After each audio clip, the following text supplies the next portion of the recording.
Le Maroc est un cas à part. C'est l'une des monarchies les plus vieilles du monde, plus ancienne que la britannique. Le roi régnant n'est pas issu d'un coup d'État. Les Marocains disent qu'on est mieux chez eux que dans les autres pays arabes.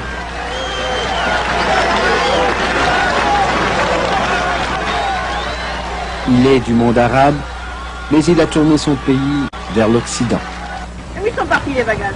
Où sont partis les bagages? Arabes. Hassan II, c'est une enfance marquée au fer d'une éducation à la française.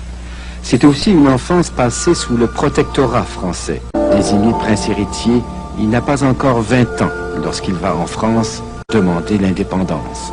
C'est considéré qu'à la base de tout système diplomatique qui pourra unir le Maroc et la France, il doit préexister comme une condition sine qua non une interdépendance de cœur. C'est celle-là qui conditionnera toutes les autres. En 1956, le Maroc obtient son indépendance. Le peuple voue une affection sincère au roi Mohamed V. Le prince Moulay Hassan sera le complice et l'homme de confiance du roi. « 1961, Mohamed V meurt. Désemparé, il dira plus tard qu'il a dû à la fois enterrer un père et un prince héritier qui ne pensait jamais accéder au trône. C'est un père que j'adorais parce que nous étions devenus, avec tout le respect que l'on doit à son père et à son roi, nous étions devenus comme de très grands amis. Et au fur et à mesure que l'âge, que le temps passait, la différence d'âge qui était de 20 ans diminuait naturellement. Et c'était pour moi un cataclysme. Il a fallu que je puise dans l'amour de mon pays, amour qu'il a su m'inculquer toutes les forces pour essayer de lui succéder. Dès son accès au trône, Hassan II commence à surprendre. Contrairement aux autres pays du tiers-monde, il instaure le multipartisme. Eux misent sur l'industrialisation rapide, lui donne la priorité au développement de l'agriculture. Eux optent pour l'économie planifiée, lui pour l'économie de marché. Et puis, alors que le tiers-monde penche vers Moscou, lui tourne le Maroc vers l'Occident, tout en restant un membre actif de la Ligue arabe. Rappelons-nous l'époque. Pourquoi avez-vous fait des choix complètement à l'opposé des courants de l'époque? D'abord parce que j'estime qu'il y a dans ces choix un minimum de culture. J'ai eu la grande chance d'avoir une double culture aussi solide d'un côté que d'un autre. Et grâce à Dieu, c'est cette double culture aussi solide, bipolaire, mais aussi solide, dans les deux pôles, qui m'a mis à l'abri. Parce que ceux qui ont choisi n'étaient pas des incultes, je ne dis pas. Non mais, c'est un des éléments. Et ça vous a suivi, ça suit le Maroc encore aujourd'hui, ces deux tendances, oui. L'arabisme. Je voudrais revenir à ça plus tard, mais donc vous avez fait ces choix importants, vous avez mis... Au début, ce n'était pas des choix. Car je n'avais pas de référence à l'époque, je n'avais pas de référence de pays ayant échoué parce qu'il avait choisi le dirigisme. Nous en étions au début. C'était pas un choix en réalité. C'était une sorte d'instinct migrateur qui faisait que j'avais répulsion pour certaines idées et attirance pour certaines autres. Le 10 juillet 1971, grandiose réception pour son anniversaire. Au moment où cette photo est prise, plus d'un millier de cadets de l'armée fait route vers le palais. C'est ce militaire, le général Medbour, qui tente un coup d'État. Hassan II survit miraculeusement à cette tuerie qui se termine dans la confusion. Les funérailles des victimes du coup raté en préparent d'autres. Encore un militaire, le général Oufkir, ministre de la Défense, proche collaborateur de Hassan II, qui mènera lui aussi un autre coup d'État.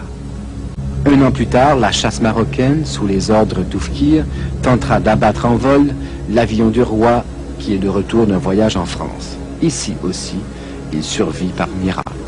Ça fait 20 ans maintenant. Est-ce que vous éprouvez encore beaucoup d'amertume envers la trahison de certains de vos conseillers? certains qui étaient des collaborateurs assez proches, je pense au général Oufkir, mais aux autres aussi. 20 ans plus tard, est-ce qu'on regarde... Oui, alors, on ne peut pas...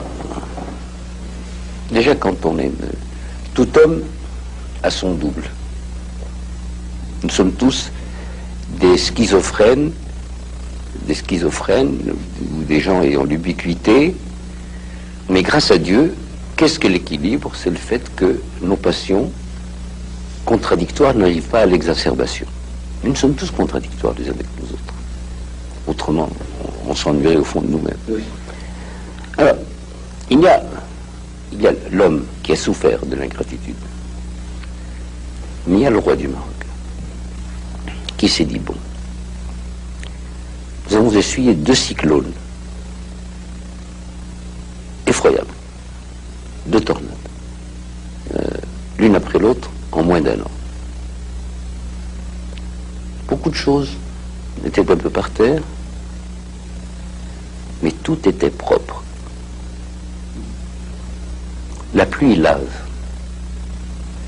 Tous les mauvais arbres ont été enlevés. C'est comme si Dieu voulait faire la toilette de ce pays.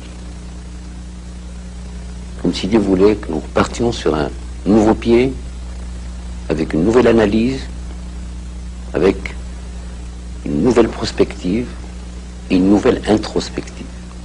Introspective, vous êtes-vous dit, qu'est-ce que j'ai fait de mal ou qu'est-ce que je devrais faire? Qui ne le ferait pas. Oui. Qui ne le ferait pas. Vous avez changé beaucoup de choses. Vous savez, je n'ai pas décidé de changer beaucoup de choses. Je me suis dit que dans mon cheminement, j'ai laissé mon instinct me faire changer un certain nombre de choses. Mais je n'ai pas prétendu changer la nature humaine, car il y a eu des ingrats, il y a des ingrats, et il y aura toujours des ingrats. J'estime que les meilleures démocraties sont celles qui se mettent à l'abri, tout en étant dans le multipartisme, qui se mettent à l'abri d'un pluralisme échevelé. Un bon bipartisme. Avec ses nuances, d'un côté comme d'un autre, qui amène l'alternance d'elle-même.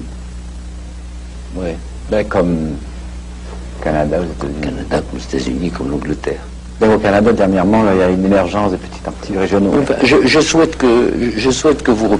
Je ne veux pas m'immiscer dans vos affaires, mais ça faciliterait tellement les choses pour les Canadiens que de revenir à une bonne bipolarisation.